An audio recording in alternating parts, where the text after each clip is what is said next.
Hello students, today we are going to be studying about the lesson how, when and where. This is the first chapter of your history part 1. Firstly, what is history? As you know that the history is the study of the changes that occur over the time and about the findings how the things were in the past and how they will have changed.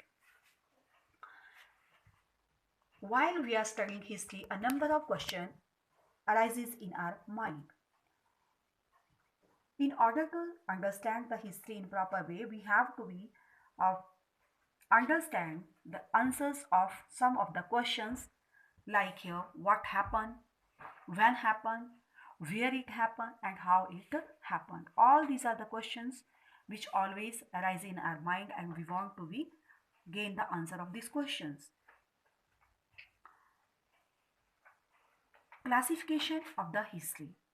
That is the next thing that we are going to be studying in the chapter. What is the classification? It is the periodization of the history on the basis of the some events. The history is divided into the different parts. The historians had divided the history into different parts. Basically, these are the ancient, medieval, and modern. In ancient history, we include the time, the earlier time to the 7th century. In medieval, we studied about the period of the 7th century to the 18th century, and in modern, we studied about the time period from 80 to the present time till to the present time. So this is the classification of the general classification of the history.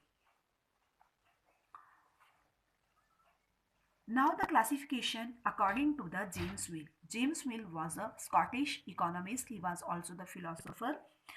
He periodized history, Indian history on these three bases, that is the Hindu period, Muslim period, and British period.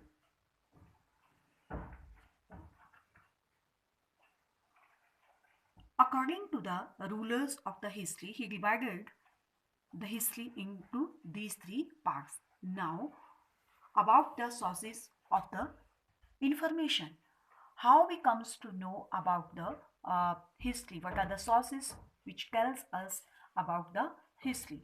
So these are the primary and secondary sources through which we comes to know about the historical events.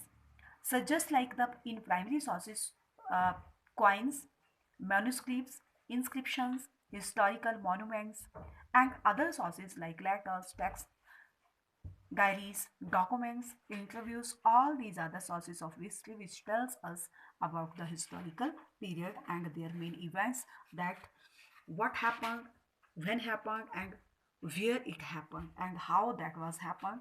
All these are the information that we collected by these primary sources. Now the secondary sources which tells us about the historical events, that are the surveys, accounts of the foreign travelers, autobiographies, biographies, and the books. Paintings also tells us so many things about the historical events, and official documents that are recorded by the government of that period. These all are the sources of the Indian history.